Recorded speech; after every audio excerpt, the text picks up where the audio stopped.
No, no, no, no, no, no, no. No, come back. I think I'm really onto something this time.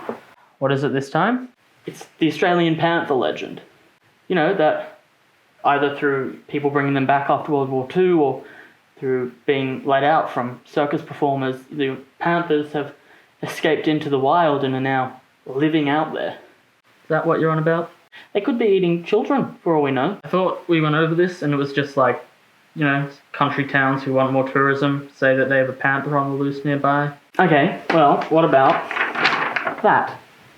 I'm over here, I can't read it. Black panthers exist in Australia, says expert. Expert. Just the one expert? They couldn't get more. Just the one expert, apparently. And that's stupid, because of course they exist in Australia.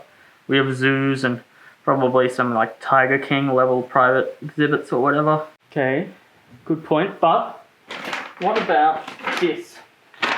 Taken in Lithgow. What's that? That's a cat, right? Like everyone knows that's straight up a cat. Fine, what about this taken in Arrett? What's that? That one's also a cat, isn't it? It's just like a big domestic cat that escaped. Got really fat. What about this one taken weeks ago at Wahroonga on the north shore of Sydney? What do you think that is, huh? What would you say that is? Well, I mean, if history has taught us anything, I think that's probably a cat, if I'm honest. Okay, fine. So, pictures aren't the best, but about this skin. Mystery skin found in 1936. What the hell could that be? Okay, so that little writing underneath, could you just read the last line for me? Read the bottom. The skin was that of a domestic dog. Domestic dog. Domestic dog. Isn't that interesting? Huh. But there are hundreds, if not thousands of photos of these huge paw prints that people just find out in the bush or in the outback, and, you know, what animal could make prints that large? Well, let's have a think, okay? What can get very big, has paws, and can be found almost anywhere in Australia? What? Hint, it's the same answer to your last piece of evidence. Dogs? You know, like Great Dane, like a Saint Bernard, an Irish Wolfhound. Hell, like golden retrievers can be pretty big, man. But the photos. Is that top photo of carpet? Yeah, that one's on carpet.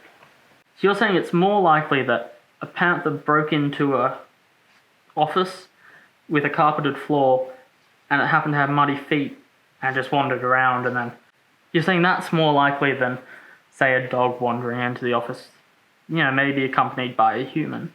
Not more likely, but there's a chance. Yeah. There are people who spent their whole lives looking for these panthers. People who spent their whole lives looking for panthers. Have they ever found one? No, they haven't.